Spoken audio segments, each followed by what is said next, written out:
Hello, I'm Mark DeLuzio. Over the past century, our constitutional republic, grounded in the rule of law, has been transformed into a tyrannical democracy, orchestrated by unelected bureaucrats and globalists. The Constitution is now treated as a suggestion, not the law of the land. Welcome to the Constitution Solution, one podcast under God. Hi, I'm Mark's co-host, Suzette Lawrence. Our intention is to explore the Constitution and discuss how our freedoms and constitutional rights are violated by those very politicians who took an oath on the Bible to uphold it. Learn how the Constitution is the solution to our country's problems. What do we need to do to restore our inalienable and enumerated rights? Class begins now.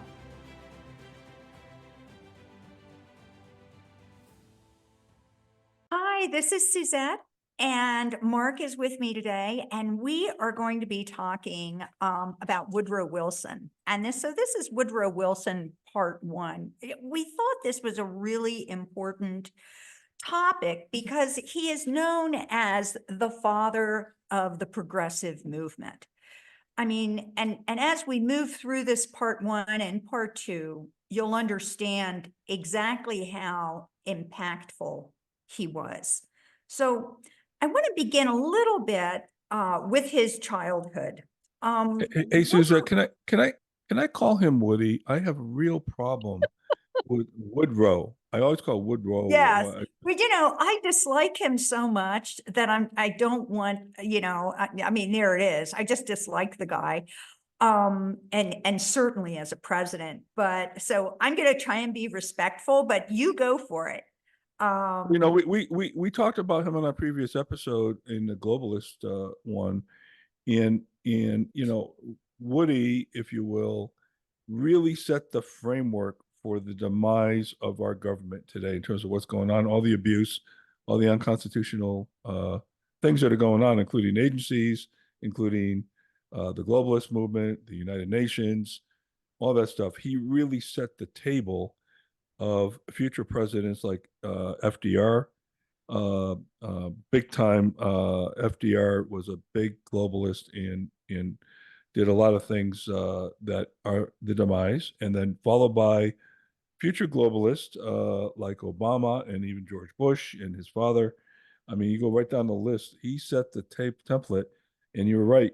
He is the father of the progressive movement. So anybody who says they're a progressive, it sounds so sexy, so advanced, and so forward thinking. What that really means at the end of the day is they have a disdain for the U.S. Constitution. Okay, they don't think it applies, and that's right along Woody, who came out and actually said that in a statement of how the Constitution is a theory, and it's something to be. He wanted more power, he wanted more control, and that's where the agencies came from and all that. So we talked about that in a previous episode. Suzette, you're going to do at least 2, maybe more on him, right? Because there's so much to talk about. Yes. Now, you're going to focus on his early life right now, just to kind of, Yeah, because you think that early life is important, right? In terms of understanding who this guy was. I definitely do. Okay. And it takes us through his first term in office. So, Okay, great. So Woodrow Wilson, I'll say this, he was a very complicated person. He was a scholar, but he had dyslexia. He was a very ambitious politician, but he suffered from anxiety, depression. He had chronic hypertension, which was, I don't know that it was really, they just treated hypertension then with rest. And of course, he wasn't resting. And when you have hypertension, you get headaches. He had horrible headaches. He was very popular among the students that he taught, and later among Americans. He apparently could be very charismatic. He was a Presbyterian who became, who later believed in Darwinism. I don't know how you can be a Christian and believe in Darwinism, but he did. He was a Christian, but he didn't believe in the inalienable rights of the average person, of Americans. I mean, this is what our Constitution is based on. People that believe in God and that believe that their freedom Their life, liberty, and the pursuit of their happiness are given to them from God. These are God-given rights. They don't come from the president or whoever is in charge at that point. You know, he took an oath to uphold the Constitution, but he didn't believe it. So he starts out his presidency as a liar, in my opinion. He was a racist. And when I say racist, he didn't only initiate segregation in Washington, D.C. When he became president, but, you know, at Princeton, if you were going to Princeton when he was the president of Princeton, and you were not white, and by white, I mean Northern European, if you were Mediterranean, Hispanic, Asian, African, you didn't get in. So these guys were very, I mean, they were elitists in a way that makes my skin crawl. You know, they were just But awful. by the way, Suzette, he also, I don't know if he did this with an executive order or not, but he put a mandate out that said he did not want blacks working alongside whites in the federal government. And his reason was because he feared dissension and problems in the workplace. And that was his excuse. But Which at the was end of the BS day, because up at that time, Black people were working in the federal government and it wasn't an issue. You know, most people were over it. right. I mean, excuse me. So anyway, so essentially what I would say about this guy is that he loved the idea of control. He loved the idea of the administrative state. He didn't think that the average person had a clue, that they couldn't make decisions for themselves, and that only educated people should do this. And only educated people, educated in white institutions. I mean, he was just like, at that point, there were so many international intellectuals that he really, I mean, it just shows how limited his scope was. That he never, you know, he didn't read Frederick Douglass, you know, he didn't understand. Anyway, he just was very limited. Let me say that. He was essentially one of the first globalists. Mhm. He thought that racial purity is important because democracy requires a habit of concerted purpose and cooperative action, or a group that is accustomed to act as an organic body, meaning a tribe. So you had to have everybody, you know, when you hear people talking about, you know, my tribe, even today, you know, you hear kids talking about my tribe. And I'm thinking, you know, a tribe has one leader and everybody does what the leader says. It's the hive mind. It's not, it totally ignores the brain trust that is the community. And in our case, the country. And Publius, who we've talked about before in Federalist 10, so this is James Madison, for the most part, said that modern democracy cannot succeed on or in a territory unless there are many diverse interests, so that individual rights can be protected from majority factions. So this is the exact opposite of what Wilson is saying. Wilson's focus was not on the individual rights, but on the unity of the national will, which he believed he could influence, and he did. So let's begin with, he's born on December 28th in 1856 in Staunton, Virginia. His mother was English. He was the third of 4 children, I believe. And I bring up the fact that his mother is English because our mothers influence us tremendously. And he, you know, so he has this English mom. She's not American. He was dyslexic. And to his father's credit, his father taught him to read. So he began reading at age 12. And he was also, so this is like 1868, he's reading now. He is also, this is also the period of Reconstruction. So he's about 11 years old during Reconstruction. And for those of us that are unfamiliar with what that actually was, it was the military occupation of the southern states post-Civil War. So this is a thing where you had to ask the soldier, you had to get literally a permission slip to go to the post office, to repair your roof, to put up a fence. I mean, it was very, very difficult to be free in the South post Civil War. And this is what he was raised with. And he, you know, I'm not sure how, I think that would have a big impact on a person. Whether he thought this was a good thing because as a white Southerner, he feared retribution from Black people.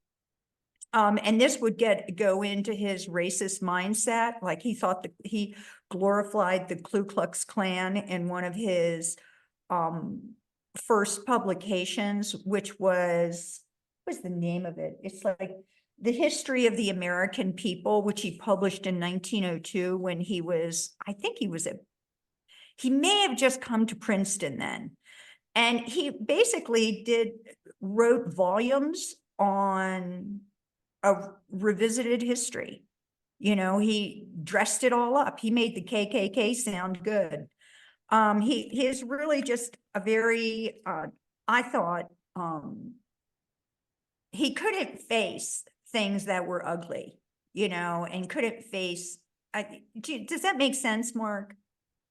Yeah. So he writes this book, this literally, that not just a book, but a series of books, which are still on sale at eBay. I saw the 5-cent volume. I almost got it, but I thought, oh, I know enough. I don't need to confuse myself anymore. So he goes to, you know, he's at Princeton. Before he goes to Princeton, let me just say this. In 1873, he goes to Davidson College in North Carolina. So this is his first, it was a 4-year college at the time. He leaves after a year. His health will not permit him to stay away. He then goes to Princeton and he graduates from Princeton, which is, you know, good. He ranked 38th in a class of 167. So he's in the top 25% of his class. He then goes to UVA and studies law for 1 year. The law school was 3 years at the time. But again, his health would not allow him to finish. And remember, he has chronic hypertension, he has horrible headaches, he has anxiety and depression. You know, he's not a well person. And he leaves UVA and studies for the bar and passes the Georgia bar on his own with just tutors and studying on his own. He joins a law firm or starts a law firm with one of his buddies from UVA in Atlanta, and he practices for a year. And he decides he doesn't like that. And at that point, he goes to Johns Hopkins and gets his PhD in history and political science. Okay, so now we're at 1886. And he's very popular, you know. I mean, apparently when he's not sick, he's a lot of fun and very interesting. And he has these very interesting ideas about the modern post-Civil War thinking, Darwinism, evolution, that kind of stuff. And that makes him very popular. He's on the debating team. He's writing essays. He's writing, he's just out there and talking about things that people want to hear, because people realize that things had to change, but they somehow couldn't manage that change within what they considered the confines of the Constitution. which I think is interesting. His PhD dissertation was called Congressional Government, a Study in American Politics, and which became a classic, believe it or not. And in that, he criticized the congressional domination of our government and the post-Civil War presidents. He said they were very weak. These post-Civil War presidents were just weak, and this separation of powers that we have is wrong, and the president should have more power. And Yeah, he looked at them as weak because they were doing the job. They, they were, our government was set up as we described in many different episodes, Suzette, about limited government, right? And why it needed to be that way. And it wasn't good enough for him. He confused doing your job as being weak, and that's a problem, right? For any kind of globalist or tyrant. The interesting thing, and we talked about this one other time. In 1913, of course, Woody here got elected president. He signed into law the 16th Amendment, which was, the Federal Reserve Act in 1913. And we're going to do at least several episodes on the Federal Reserve because it's one of the major reasons why a loaf of bread today costs about $894, okay, through their printing of money. The 16th Amendment was passed. Yep. Yeah, a loaf of bread today is at my grocery store is $6.99. About 10 years ago, maybe longer, 14 years ago, a Federal Reserve dollar, 1913 dollar, 13 years ago was worth 3 cents today. Yeah. That's It's incredible. Yeah, we'll do all that math because I don't think people realize why prices go up. Okay, they really don't know why. No. And we covered a little bit of this in our constitutional economics session earlier on in this podcast. We did an episode on that. The 16th Amendment was taxed, which gave the right of the government to tax our income and tax it disproportionately to what the premise of the Constitution read, which was it has to come proportionate to the population in each state. That's gone. So the 16th Amendment now was passed. The 17th Amendment was passed that year. The popular vote now votes in the U.S. Senate instead of the legislatures from state legislatures from the individual states. That was passed. And the first minimum wage was put in 1913 in Oregon, and that was, there's a lot of issues about the minimum wage, which many, many people don't get. And we will do some work on that as well in the future, Suzette. And then last but not least, our buddy Woody in 1919 won the Nobel Peace Prize for his work in architecting the League of Nations, which was really the first globalist organization that was created, all under the spirit of, preventing war and drug trafficking and, all this stuff. Like any liberal group, they have the opposite effects. But that gave way to the United Nations and then all these other tons of globalist organizations that are out there today. So that was probably, in my estimation, 1913 was the worst year in our history. And we can look at 9/11, we can look at World War II and Pearl Harbor and all these other things. But if you really want to talk about where we are today in the demise of our country, 1913 was it. So. Well, I couldn't disagree with that for sure. Back to his PhD dissertation, and I just want to say this briefly because it goes back to his mother being English. He argued that the American separation of powers between the Congress and the presidency should be replaced with the British parliamentary system. Yeah, great. Where the great. prime minister leads the government and the majority party.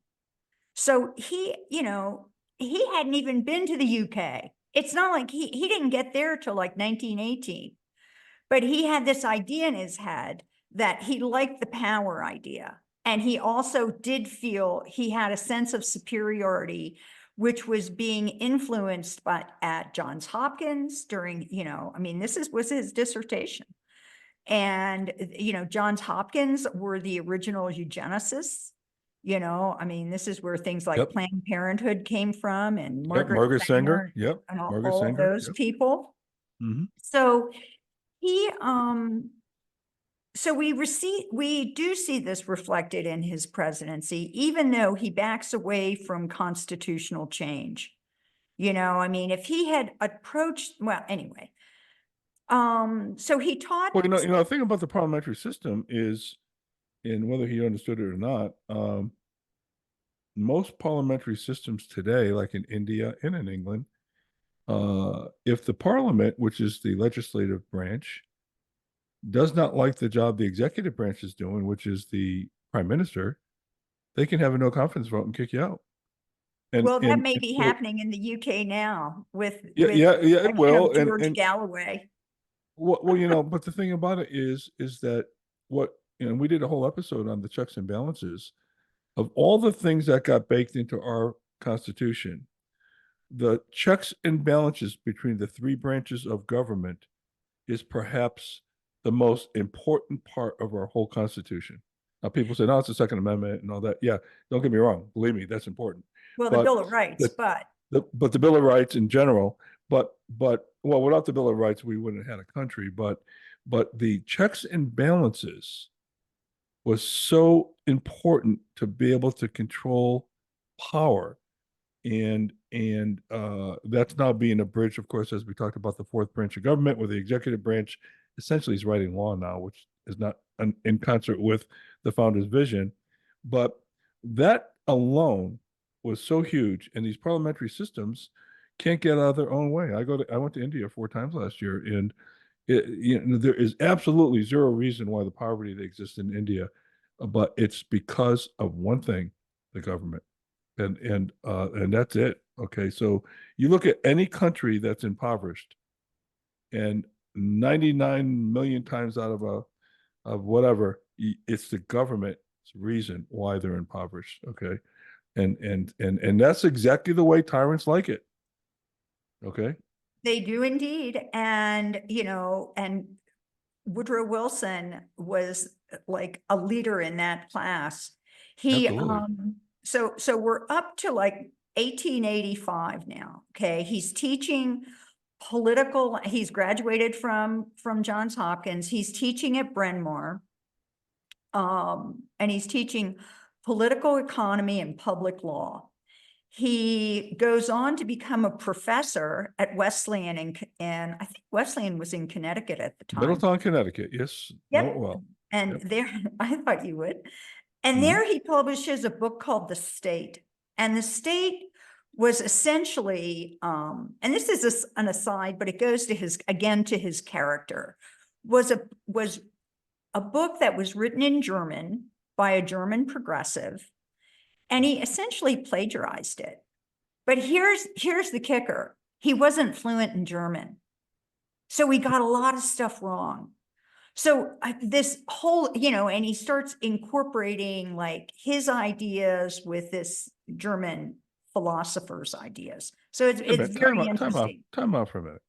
You mean to tell me a president of the United States plagiarized? Big time. That has to be the only time, right, that's ever happened. Well, he set the bar low. Let's just say that. A lot of people forget about 1988 when Joe Biden had to back out of the presidential race because it was plagiarizing and his lying about his college transcripts. Everybody seemed to forget that.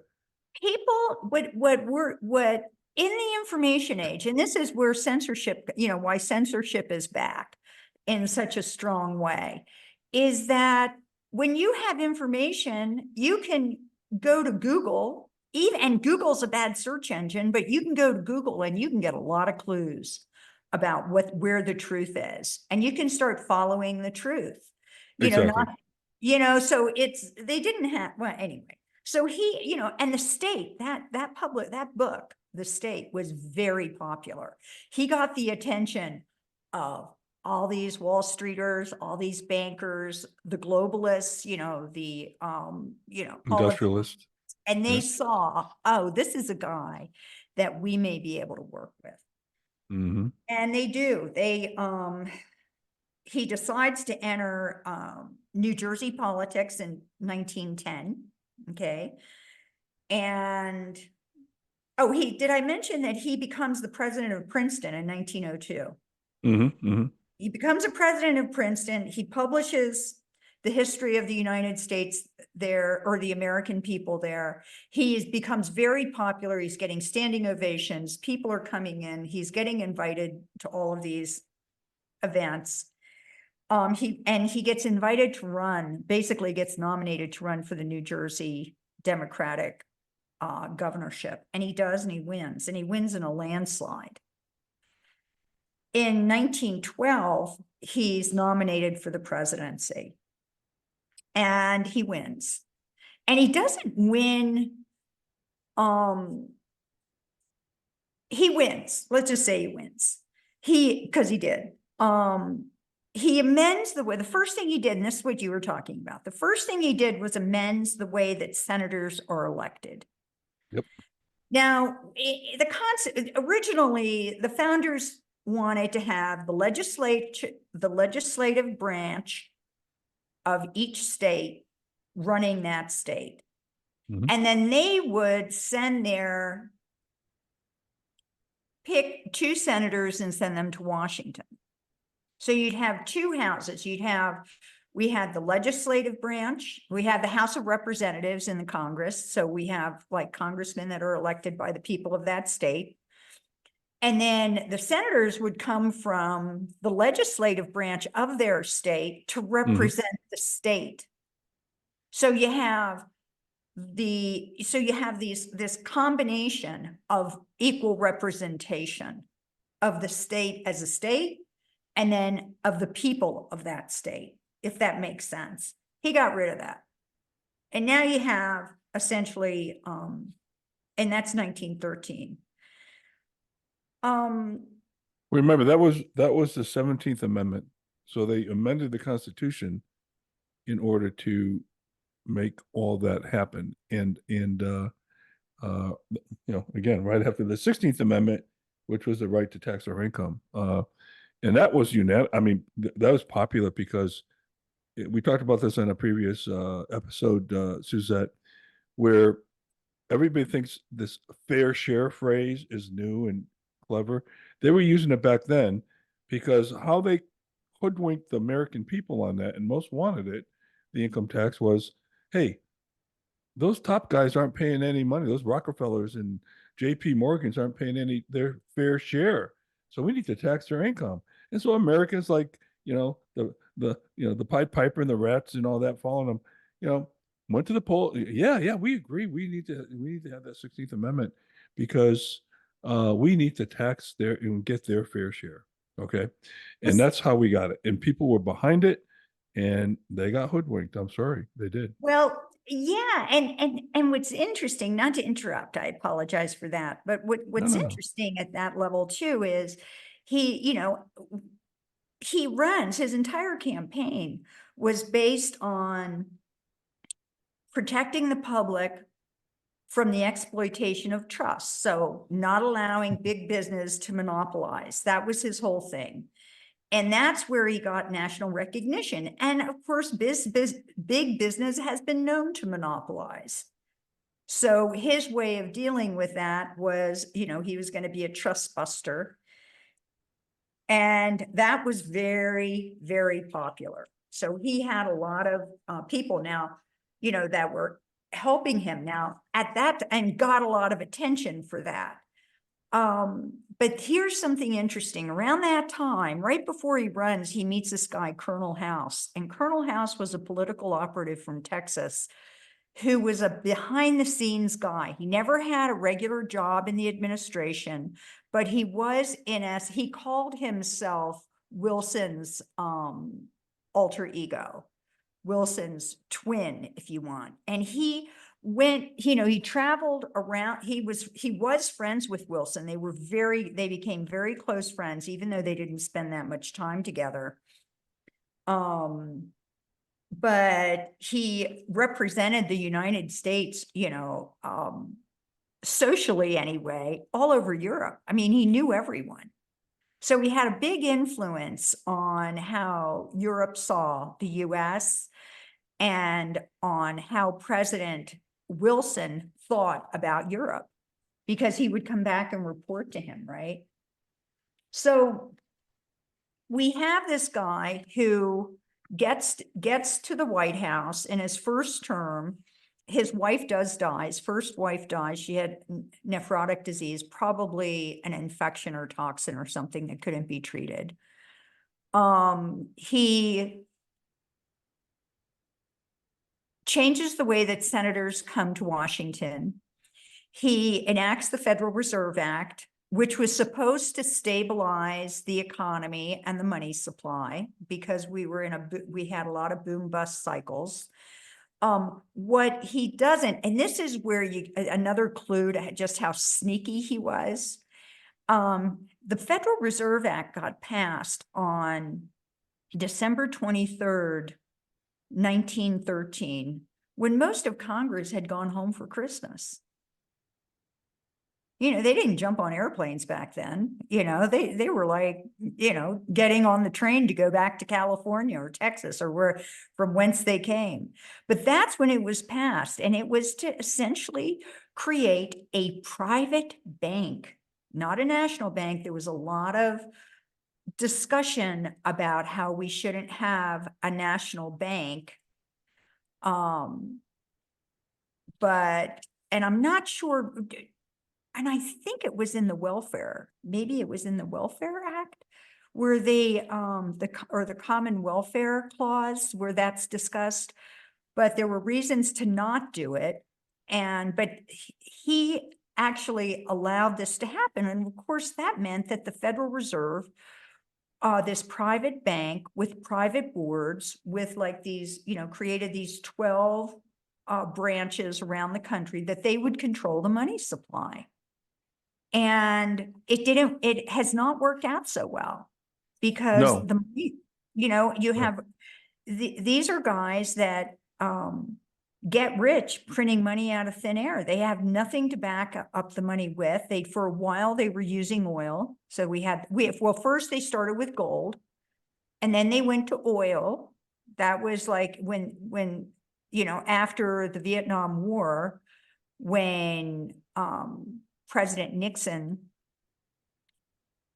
we were in such debt, and the French, de Gaulle, said, I'm sending my ships to New York to get our gold.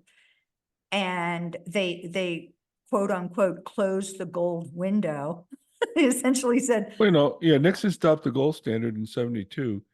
By the way, that's going to be a whole nother episode, Suzette, because the yeah, demise of the gold standard, or the moving off the gold standard, is where the real tyranny started in 1972, when people say, well, geez, you know, back in 1972, a loaf of bread was 39 cents, and now it's $6.99. Okay, why is that?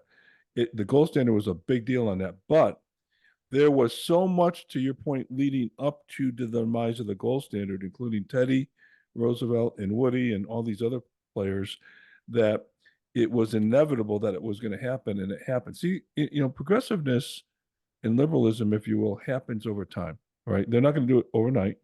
And there's a whole history behind the gold standard as to how it got demolished in I believe it was 72, 73 by Nixon. And that was one of the worst things that could have happened to us economically. And these 12 banks that you're talking about are private banks, like you said. The Federal Reserve is 12 banks, and people argue, well, you know, it's a private, and they're not associated with the government. They're not a government agency. Yeah. Who appoints the heads of these banks? The president. Okay. but the So list comes from the Fed chair. sure. You know, the Fed chair gives Who, them a by the way, list. is appointed by the president. Yeah, right. So it's like, it's all dirty laundry. So As yeah. I By the way, I say. want to go back to what you said earlier with Woody here. When he's, you know, he needs to take care of people, right? That's his whole mantra was, you need the government to take care of you. That's exactly a Marxist view, right? And I want to go back to what Thomas Jefferson said way back when. Now, I didn't hear him say this, Suzette, okay? Just to let you know. He said, I predict future happiness for Americans if they can prevent the government from wasting the labors of the people. under the pretense of taking care of them. Now, you tell me that's not going on now. It is. I think that, you know what, one thing that I'm forgetting here, oh yeah, it was the same year. So he does a Federal Reserve Act. Yep. The next year, we have the federal income tax. Mm-hmm. This is the progressive tax and spend. Mm-hmm. You can't, you know, and this idea that everything has to be regulated from a central group, you It's a know, tenet and of that Marxism, this, Suzette. It's one of the 10 tenets of Marxism. Yeah, you're absolutely right.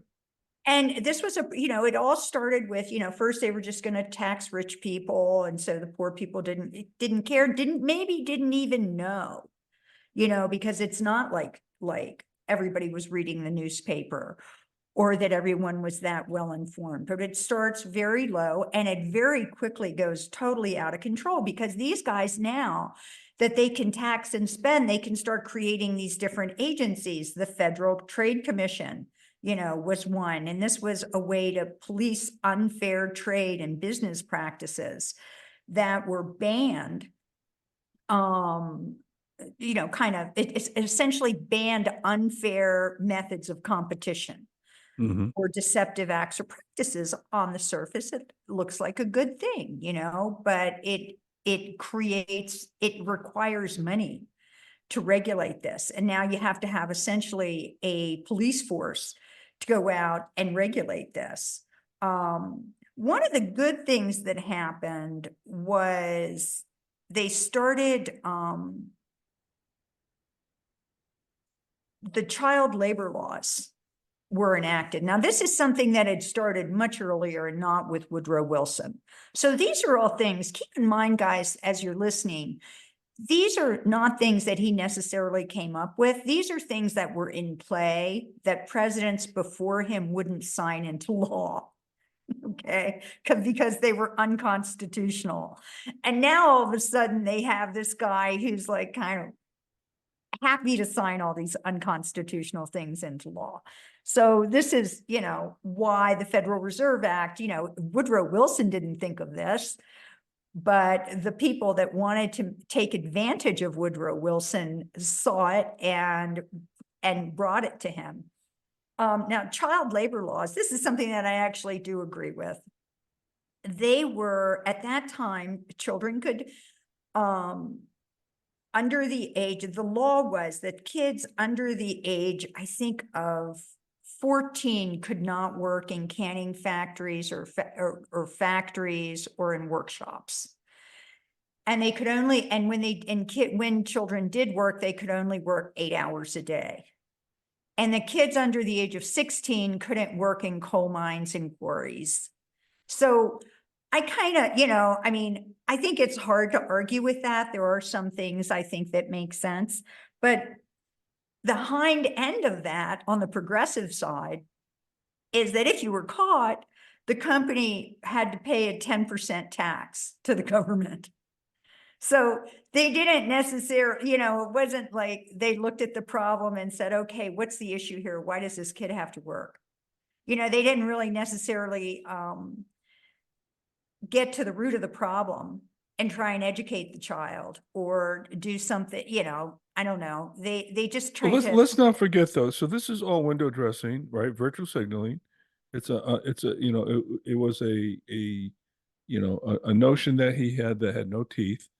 And let's not forget that the industrialists of the time, which were globalists, Henry Ford, J.P. Morgan, the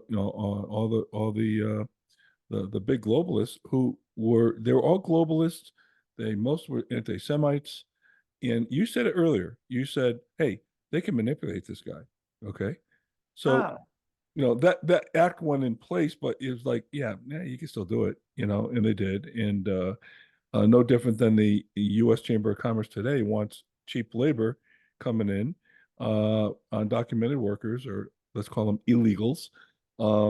That's the exact same notion that's going on now. So, follow the money in these things and you'll get your answer. But So yes, no question about it. So I think, for me, when I think the federal income tax, because there are other ways that they could have raised revenue, but taxing you on your labor suggests that you, in fact, are not free. Free people don't pay somebody so that they can work. You know, I mean, we pay, if you're I'm self-employed, I pay the government self-employment tax, I pay the government on my income. And I think I do better than the average, you know, person with a job, you know, in terms of the benefits of self-employment are much higher than working for someone else. But at the same time, why am I paying for that? Why do I have to pay somebody to work? You know, I think you're going to find, and we will do a breakdown on this, that most of the spending that the government does, which directly translates into the taxes you pay, are unconstitutional. Okay, and but we'll get into that. I didn't want to interrupt you on this, but I'll let you keep going on Woody here. Okay, so and then I guess the last thing I'll say, as I come to a close on this first episode, because we'll come back to address a lot of these, but he did so much that was wrong.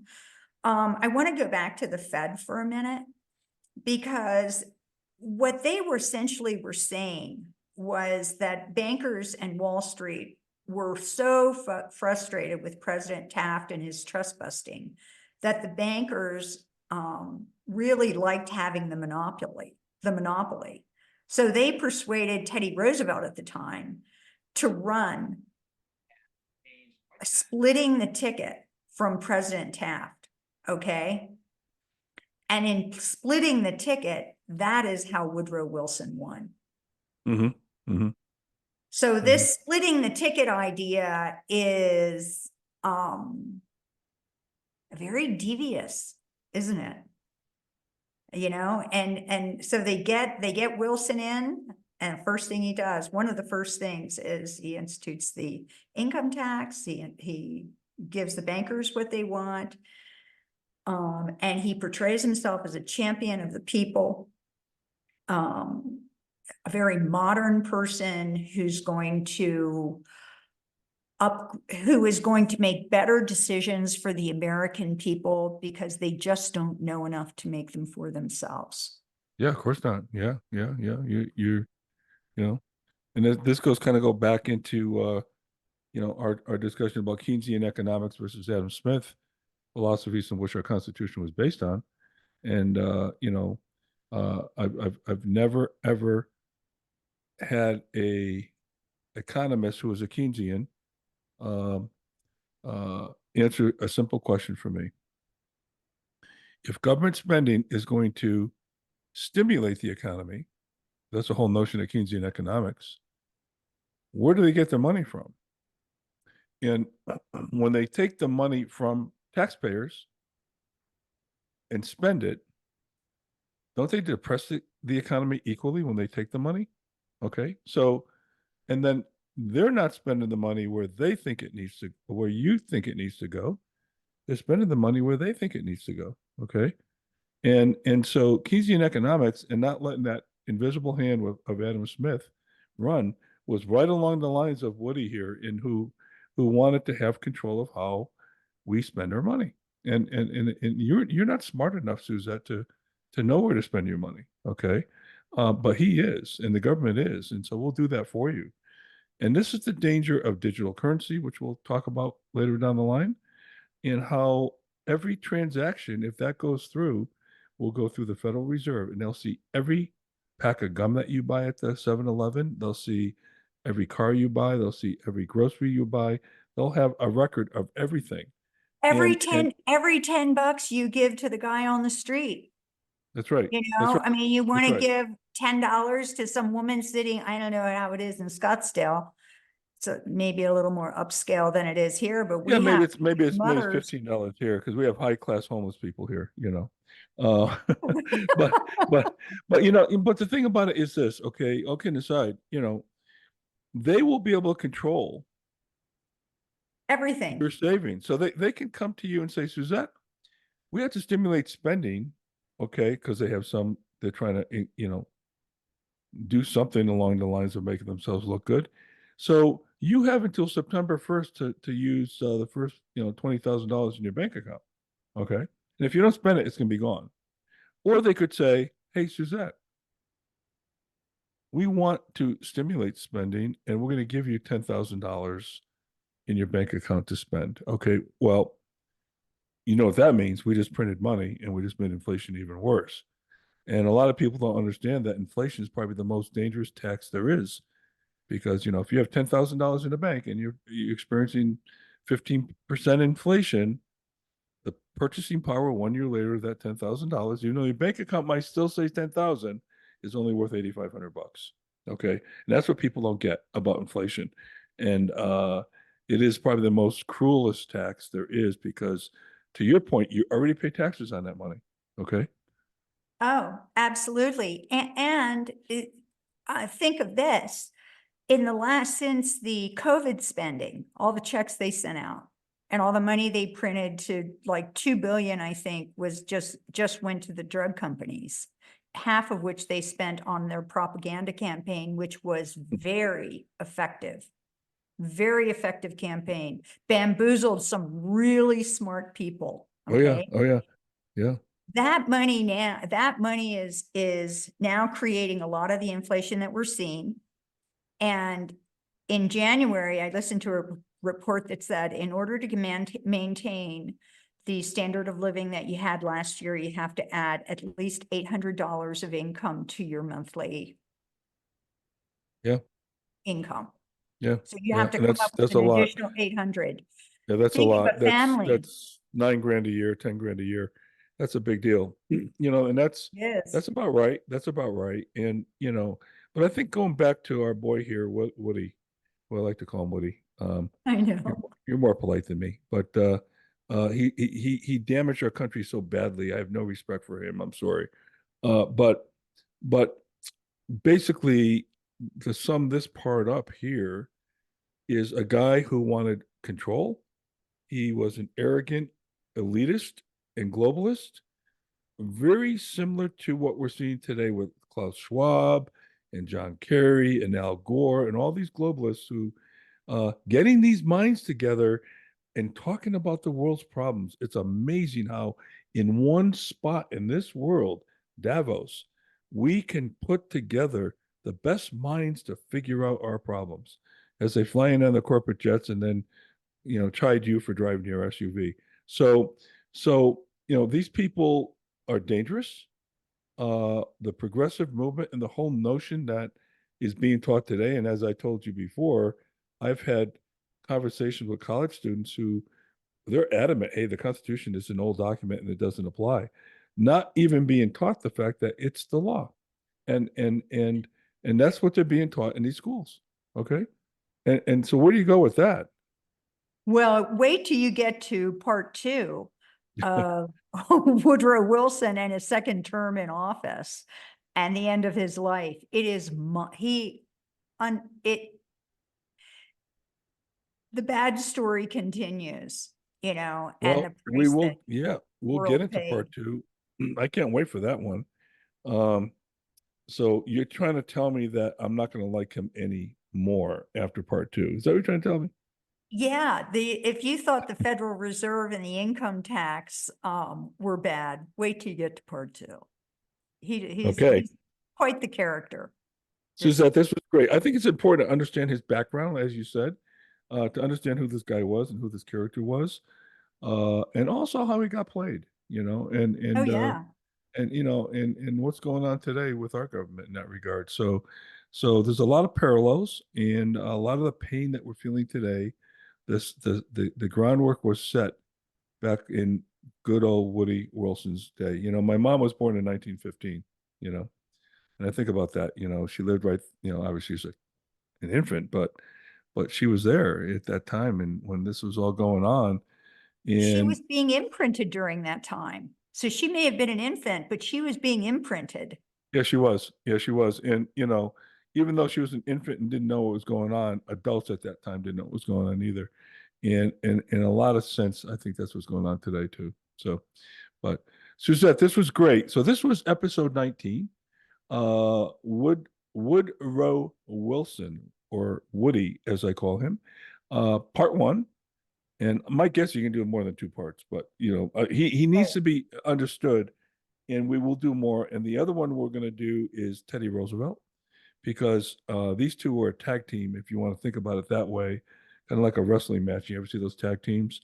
That's what these guys were, and FDR just exploited the hell out of our Constitution in our people, quite frankly, and so we'll talk more about that as well. So, Suzette, any final thoughts? This has been fun. Thank you, everyone, for joining us. I think that the more we know about what's gone on before, the more we understand about what might be coming. And It's a good point. It's a good point, because history, that's we're why devoid we're of here. knowledge. Yeah, we're devoid of knowledge with history and how all this happened, right? The Constitution is still the law of the land. The ad campaign that suggests otherwise, with all of these other crazy things, is just null and void. It's just that. It's just propaganda. It's just, But we're not doing fake news. Yeah, okay. Yeah, well, Don't throw stones, please. we'll talk more about this, but we're not really getting to the American people about what's going on in terms of the Marxist movement in this country. Okay, and I had one commentator on Newsmax the other day who did a fabulous job at this, who explained it all, tied it all into what was going on today, and he's the only one, because every time you get on and look at the news, no matter what channel, you're talking about certain issues that are symptoms of taking away our freedoms, like the immigration issue, the crime issue, letting people out of jail. We just flew in 325,000 illegals into the country. We're talking about the fentanyl issue, but we're not talking about the overarching plan, which is to convert this country into a communist state. And if you don't think that's going on, go back to my Robert Welch. You and I did this on episode 16. Go back to Robert Welch, the founder of the John Birch Society, and go. I think we laid out, Suzette, 15 points. And each one of those points, he predicted in 1958. Okay. 2 years after I was born, and in 40 years after you were born, right? Is that what it was? Sorry. You're very kind. No. No, I think I just insulted you. But no, Robert Welch was right in 1958. And if you don't believe what's going on, go back to that episode and listen carefully, and then tie it back to today. Go back to our Marxist episode, which talked about the tenets of Marxism. And what we did in that one, that was the Communist Manifesto, episode 11. And that one there talked about every single tenet, or 5 of the key tenets of Marxism, and we tied them into the practices that are going on today. Listen to those 2 episodes, okay, 11 and 16, okay? And you will get a good sense of what's going on with our country today, okay? And Woody here was the guy that set the tables for the future tyrants of our government to follow suit. So here we go, okay? Thank you, Mark.